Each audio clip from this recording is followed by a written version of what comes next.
Y ahora sí, seguimos hablando con el doctor Arias, que en los cortes tira cada tema que decimos, no, esto da para hablar 4 días, porque estábamos hablando de Elizabeth Kubler-Ross y después empezamos a hablar de los cuerpos astrales. Pero hay una anécdota que cuenta Elizabeth Kubler-Ross, la doctora Kubler-Ross, que fue, para los que no la conocen, una tanatóloga. O sea, el tanatólogo es el que se especializa en despedir a los moribundos, ¿no? Thanatos es muerte. Thanatos es muerte.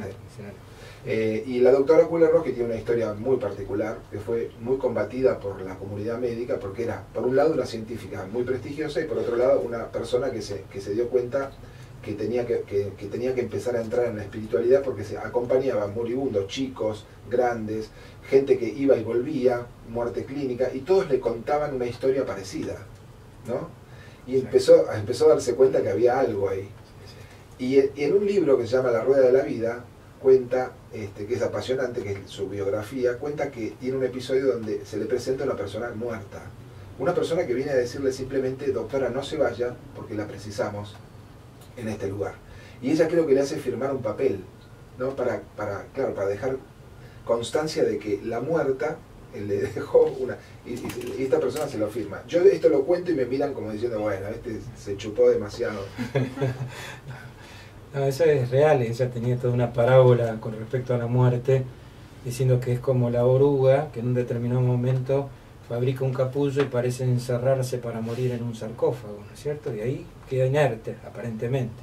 Claro. Y luego de un tiempo se abre el capullo y sale como mariposa, ¿no es cierto? Totalmente libre.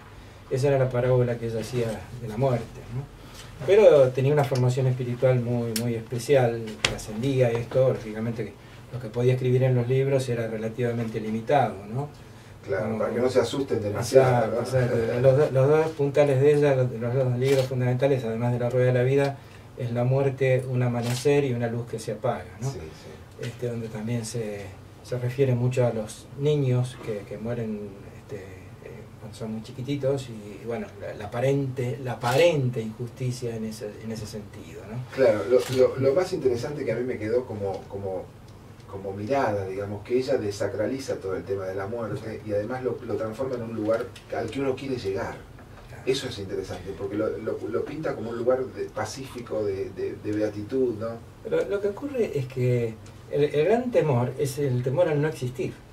Si uno se pone en serio, no lo evade, no hace mecanismos de defensa, el verdadero temor es al dejar de existir para siempre, nunca más.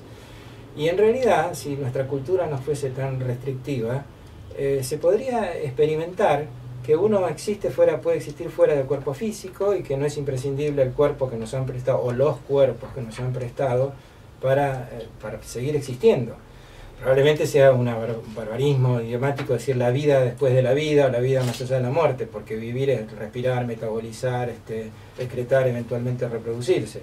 Pero sí la existencia consciente más allá de la muerte, ¿no?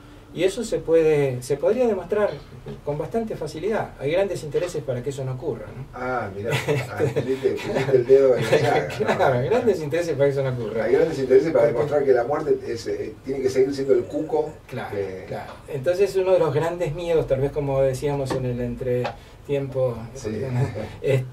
Uno de los grandes miedos, el miedo a la muerte, con el cual nos corren bastante, y teniendo en cuenta que nos prestan por un ratito, porque así vivamos 100 años, en el tiempo cósmico es un parpadeo, por un ratito nos prestan por lo menos 4 cuerpos, como decían los viejos orientales en los Vedas, ¿no? Ajá. Un cuerpo físico, que es materia, átomos, moléculas, un cuerpo bioenergético para que ese cuerpo físico pueda tener acción, pueda tener vida, un cuerpo emocional, más sutil todavía, y un cuerpo mental todavía más sutil, el más sutil por lo menos de los cuerpos que nos prestan, que ocupa todo el sistema, porque uno dice en la mente y se toca la cabeza, en realidad la mente funciona en todo el sistema, si no, no nos crecerían las uñas de los pies, ni funcionaría el estómago, si estuviera todo en la cabeza. Claro. Entonces, nada más que están dados por frecuencias de ondas cada vez mayores, es decir, ondas cada vez más cortas, por lo tanto más sutiles, más penetrantes, que se pueden proyectar más.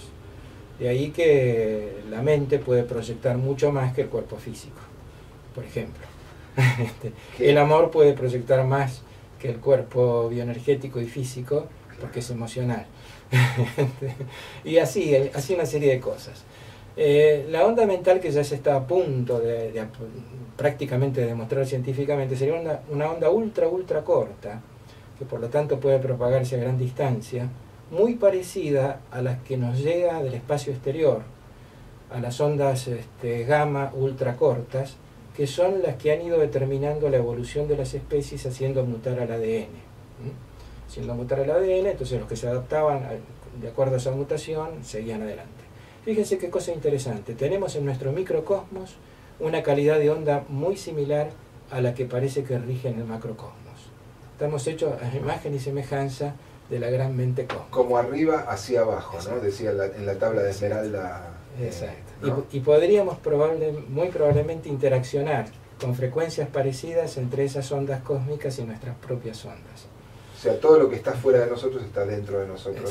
Exacto. Realmente, Patricia, todo esto que está contando el doctor Arias es para hablar muchos programas, ¿no? Porque todo es interesante, todo es jugoso, de todo uno quisiera saber un poquito más. Claro, preguntarle y para desarrollarlo, ¿no? Sí, pero es como decís vos, tenemos que hacer pastillitas para que la gente vaya escuchando y vaya diciendo, bueno, a ver, por ahí lo traemos de nuevo al doctor Arias y hacemos un programa de 5 horas. Se van a aburrir. No, porque es muy interesante realmente, porque todo está conectado, todo lo que estás diciendo tiene que ver con el tema. Pero esto muy brevemente, con Eduardo de Robertis, que fue uno de los citólogos de células, ¿no?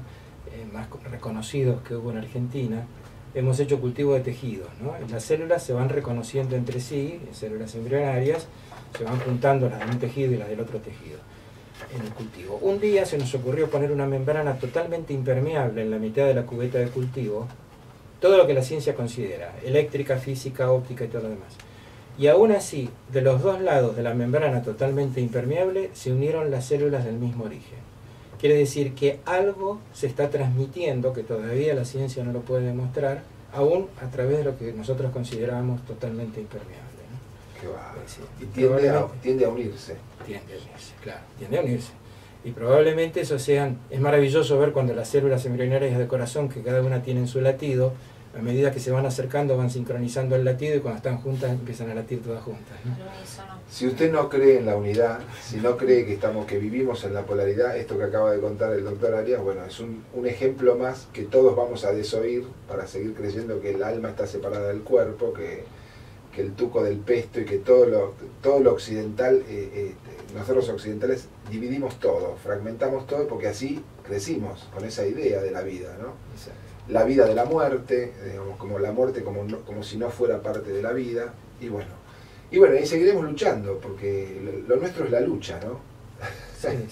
Y probablemente lograr una expansión cada vez mayor en nuestra comprensión y en nuestra capacidad de amar.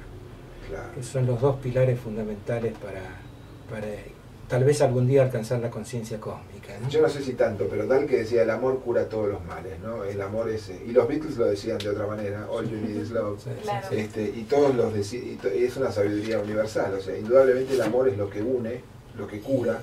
Y a veces se habla mal de que dicen que en la misma Elizabeth Kubler-Ross hablaba del amor incondicional. En realidad ella hablaba de la incondicionalidad del amor. Es otra cosa. Se lo dieron vuelta. Ah. Sí, el amor siempre es incondicional, si no, no es amor. Claro. Pero bueno. Te amo, pero hasta ahí. Claro.